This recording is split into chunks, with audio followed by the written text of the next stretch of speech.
Welcome to the Great Birth Rebellion podcast. I'm your host, Dr. Melanie Jackson. I'm a clinical and research midwife with my PhD, and each episode I cast a critical eye over current maternity care practice by grappling with research and historical knowledge to help you get the best out of your pregnancy, birth, and postpartum journey. Welcome to today's episode of the Great Birth Rebellion podcast. I'm your host, Dr. Melanie Jackson. I'm a midwife here in Australia, and I can confirm that today is the first time ever that I've ever spoken publicly about this particular issue. Not to my friends, not to my clients, really to nobody. It's an environmental issue that impacts all people, but also, in particular, pregnant women and their babies. And I've been researching this topic for my new book, A Guide to a Great Pregnancy. It's not out yet. I'm still writing it. But as I've been exploring environmental issues that affect pregnant women and their babies, I've realized that this issue is bigger than even I considered. And I considered myself a conscious, environmentally aware person. And it wasn't until I started researching for this book on environmental hazards did I even realize how big the problem was. And I want to offer some ways to avoid environmental and external hazards and the impact that they might have on your health while you're pregnant. So this could potentially be a really gloomy episode. But this podcast, this Great Birth Rebellion podcast, is not just about posing problems and having a big rant and a whinge. I'm not going to just offer you doom and gloom today. I'm going to also give you solutions and strategies on how to deal with this environmental hazard. So this is what I'll do for you today, explain the issue of environmental microplastics, but also give you some practical tips and strategies on how you can reduce the impact of microplastics on your own health in pregnancy and prevent them getting to your baby. So as I said, I have never spoken to my clients about this, and our profession, the midwifery profession and maternity care professionals, we don't actually have any formal advice on what we should tell our clients or what we need to tell women about the issue of microplastics. It's really a newly identified issue. So today I'm going to share what I've learned about microplastics and nanoplastics and how they might affect you and your baby. More importantly, I'll explain ways that you can protect yourself and your developing baby from microplastics, because as you'll hear today, almost all babies and placentas nowadays contain microplastics. This is the new information. And I'm going to explain the steps that you can take to help prevent microplastics from getting into your baby. So this is a fraught issue, and I actually don't believe that it will be addressed by world leaders or agencies or organizations, because if we do start to fully discover the health impact of microplastics on your health, on developing babies, on fertility, whatever it is, governments are then required to act and solve the problem. But the cynical part of me believes that there are probably very few government groups or governments who have an interest in solving the problem of microplastics. So firstly, we may never know how we are affected by microplastics because this is very inconvenient information to have. If you admit there's a problem, then you are also obligated to try and fix it. And sometimes problems are conveniently avoided in order to also avoid having to take responsibility for fixing it. So there are organizations that are supposed to monitor for microplastics in our food supply. And currently the Food Standards Authority in Australia and New Zealand and Europe state that their current view is that plastic contamination of the food chain is unlikely to result in immediate health risks to consumers. So they've admitted, yes, there's plastic in the food supply. Their view is supported by the European Food Safety Associations, which also consider that while further work is required, it seems unlikely that microplastics are harmful to consumers. That's where our food standards authorities sit on the matter.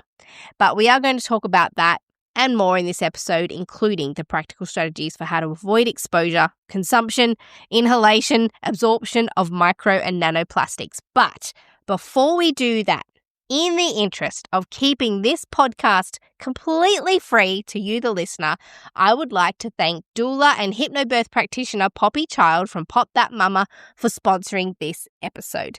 Poppy is a doula and hypnobirth educator, and she's developed this online birth box, and it includes something called the oxytocin bubble. And if you've been listening to this podcast for a while, you will know me. I am very picky about what I will endorse. I am not big on overconsumption of things during pregnancy, but I do get behind the work that Poppy is doing with the birth box, and I will happily recommend it. And what I love about the birth box is how practical it is, not only for birth, but it also teaches you tools for working through hard things in pregnancy and then in your life with kids afterwards. And it's all about giving you knowledge, confidence, mindset, skills that actually work when the big day of birth comes, but also in the days that will follow. And there's a little cherry on top in the birth box called the oxytocin bubble, which is a full album of soundtracks to guide you through labour and help you stay in the zone so Poppy can be with you all the way through labour. The birth box has been rated 5 stars across the board, and with my code Melanie, you'll get 25% off. So if you're preparing for birth, go check it out.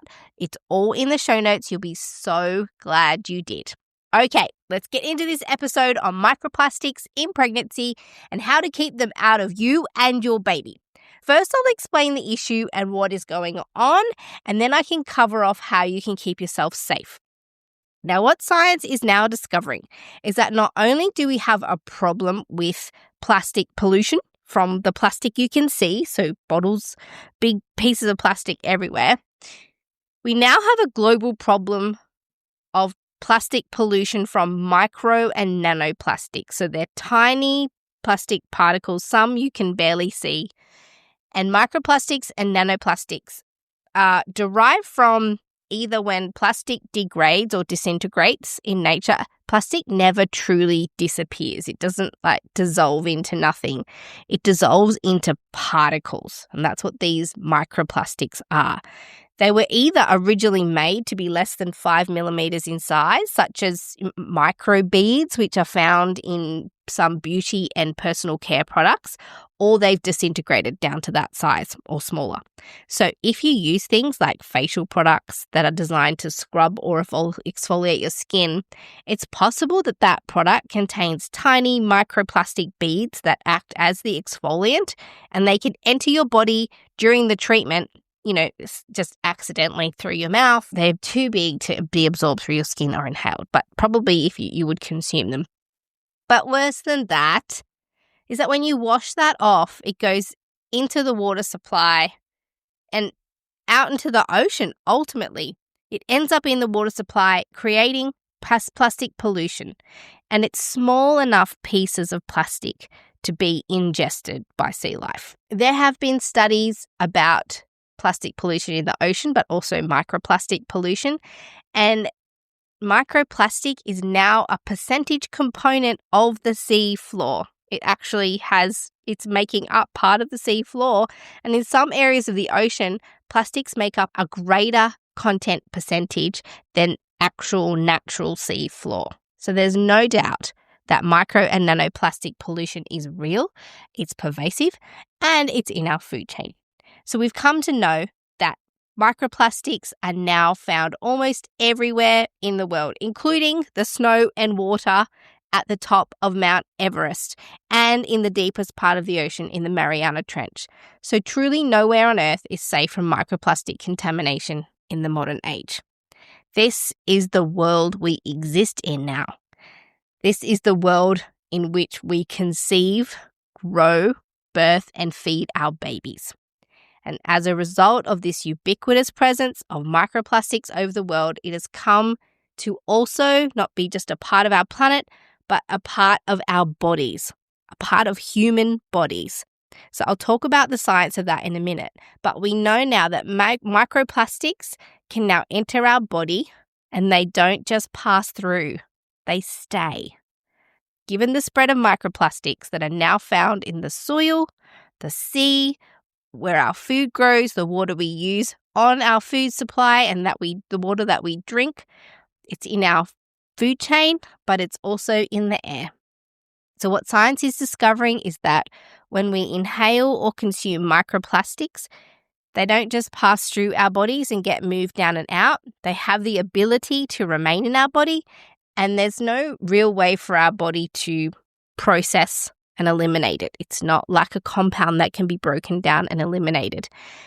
We do have the ability to eliminate some toxins, but our body doesn't have an inbuilt process for removing microplastics. So if they get in there, there's almost no way to get them out. And so scientists have discovered that when plastic enters our body, it can traverse the digestive system, the respiratory system, and end up in our bloodstream to be carried around our bodies and deposited within our organs.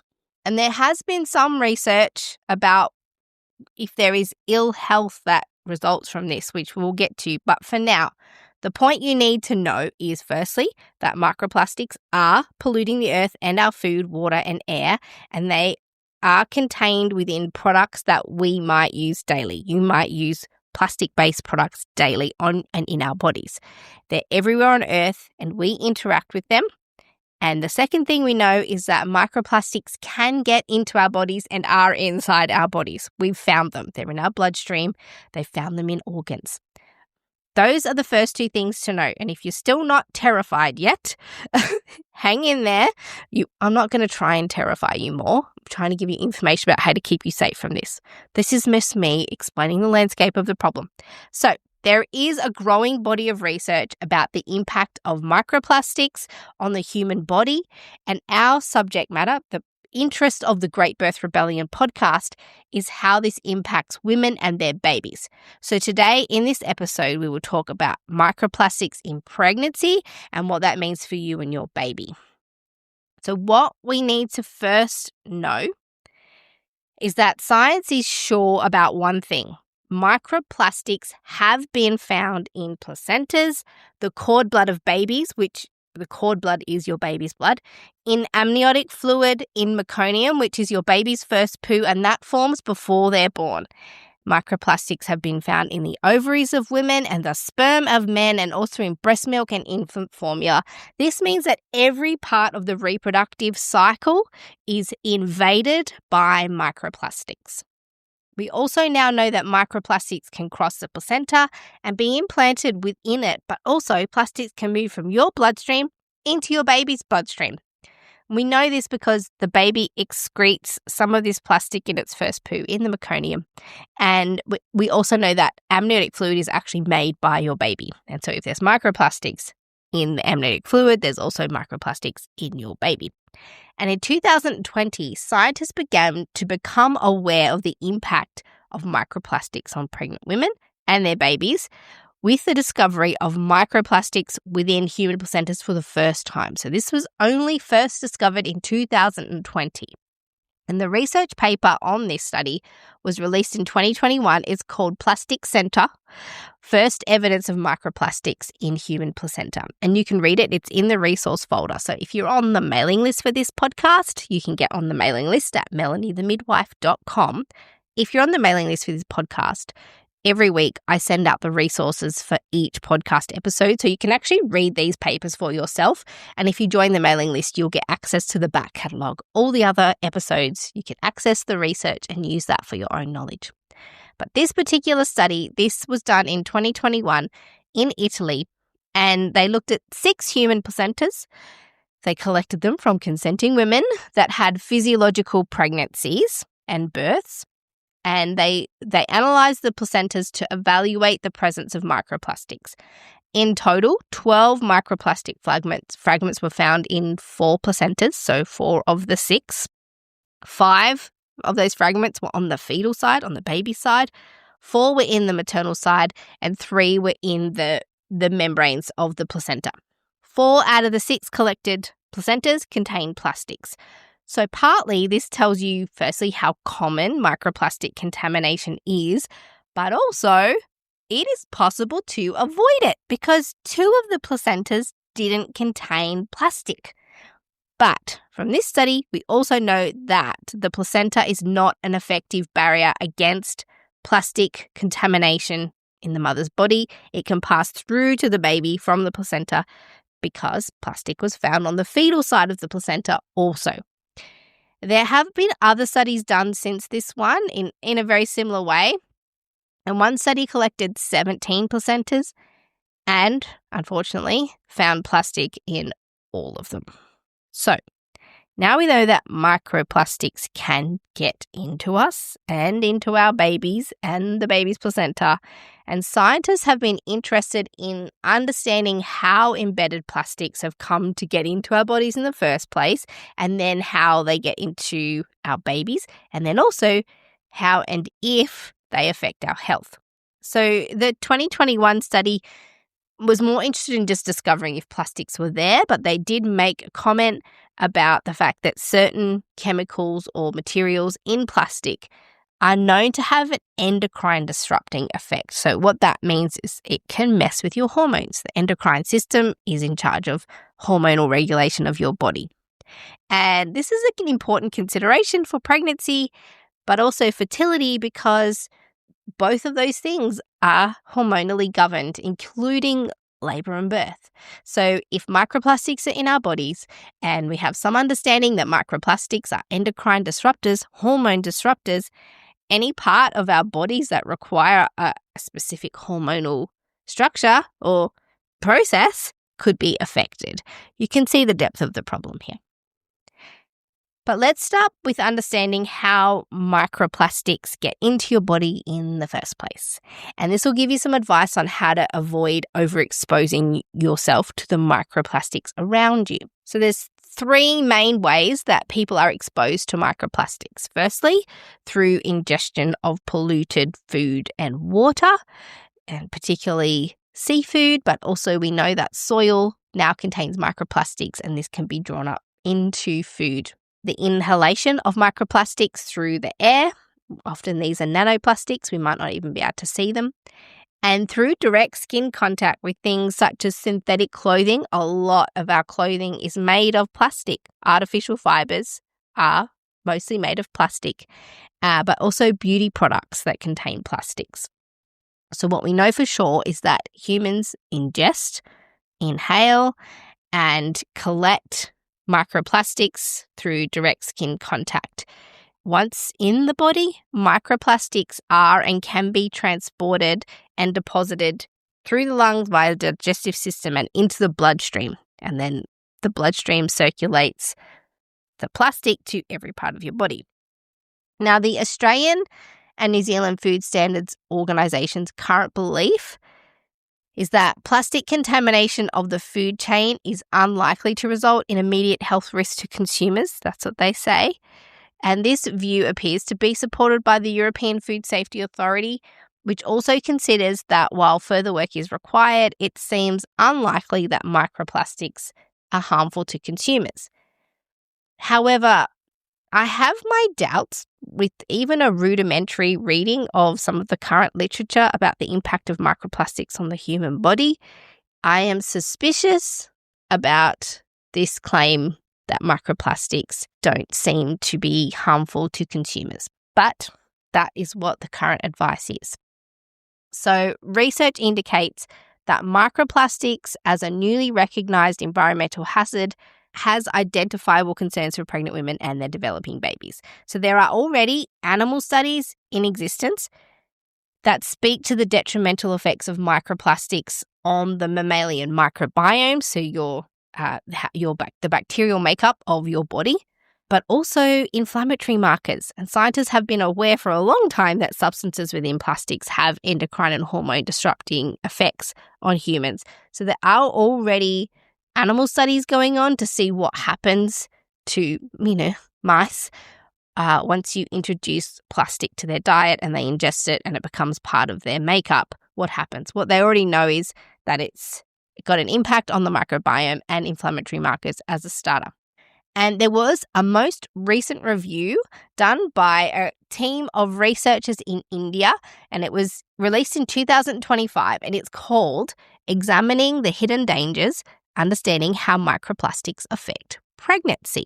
The authors brought together evidence from over 120 research papers. That's how many references they had for their article, and they reiterated the knowledge in their paper that micro and nanoplastics are found in the majority of maternal and fetal bloodstreams, digestive system, amniotic fluid, placenta, meconium, breast milk, but also in infant formula.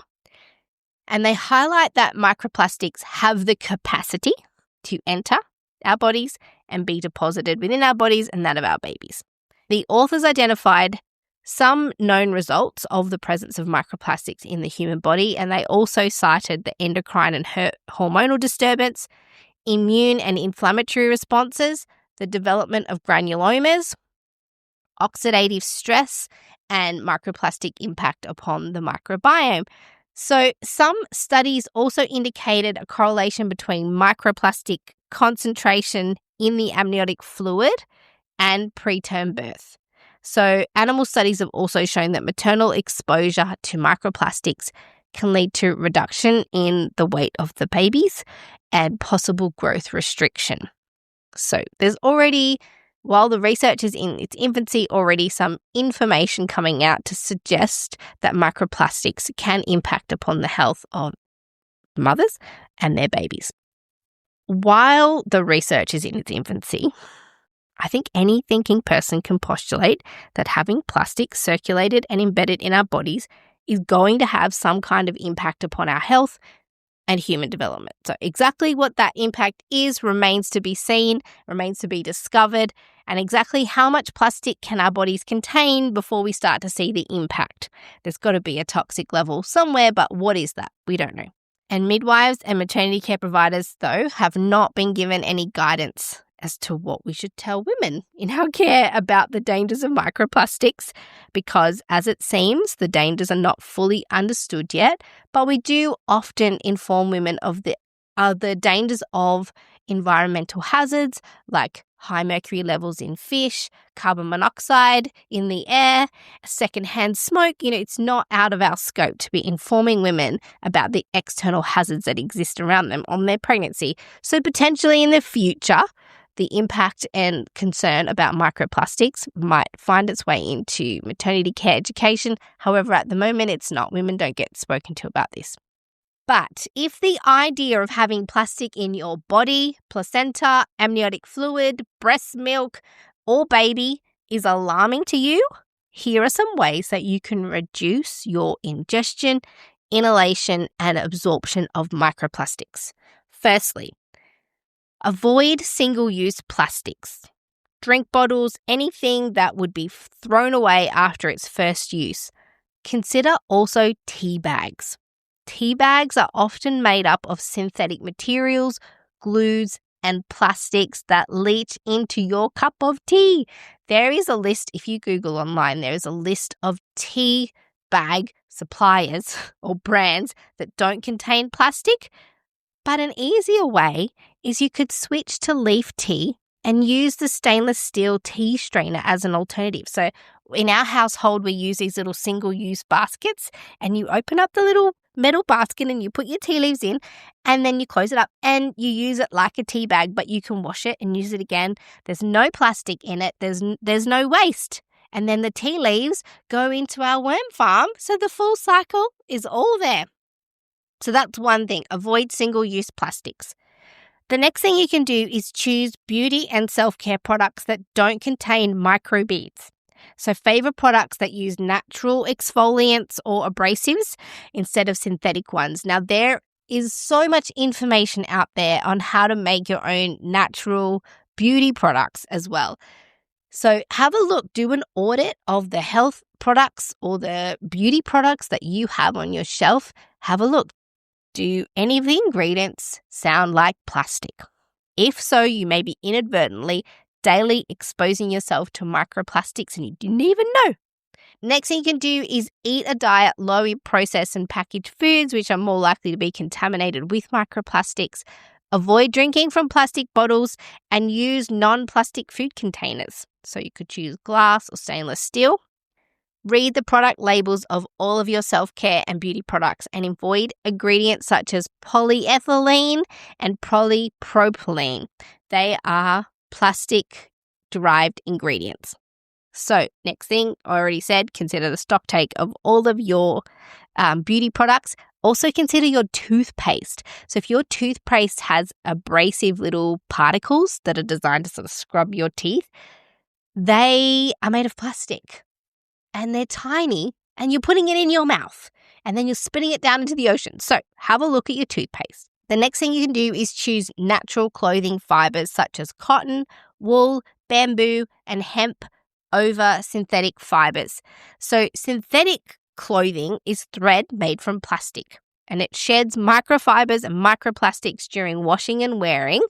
And so also consider this when you are clothing your baby. If you want to reduce your baby's exposure to microplastics, consider natural fibers over synthetic ones.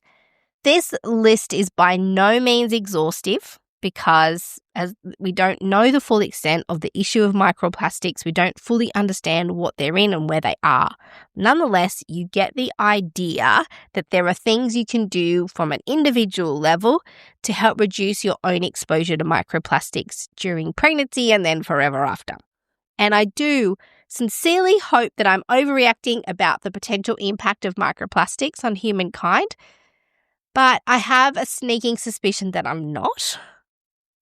And if you'd like to read some of the research that I've spoken about in this episode, please do go to melaniethemidwife.com and sign up to the podcast mailing list, and you'll get immediate access to that resource folder and all of the research articles that I used to create this podcast episode. You'll also get them for previous episodes. And one last thing before I go. If you are pregnant and planning to give birth without pain medication, I've created a guide to helping you to give birth without pain medication. And it's designed for you if you want all facts, no fluff tips on how to get through labor and birth without pain medication, and also how to help your partner or support people help you get through labor and birth without pain medication. That's what this guide is for. So the link below in the show notes will take you straight there. You can click the link, get the guide, and you'll have all the tips you need to give birth without pain medication. I've been a midwife for 18 years, and the majority of my work has been with women who give birth at home, and they don't have access to pain medication. So I've seen the strategies that work to get through labor and birth without pain relief, and I've put them all in the guide. So click the link below and get the guide for yourself so you can increase your chances of getting through your labor and birth without pain medication. That has been this week's short and sweet but somewhat terrifying episode of the Great Birth Rebellion podcast. I'm your host, Dr. Melanie Jackson. I'll see you in the next episode of the Great Birth Rebellion. To get access to the resources for each podcast episode, join the mailing list at melaniethemidwife.com. And to support the work of this podcast, wear the rebellion in the form of clothing and other merch at thegreatbirthrebellion.com.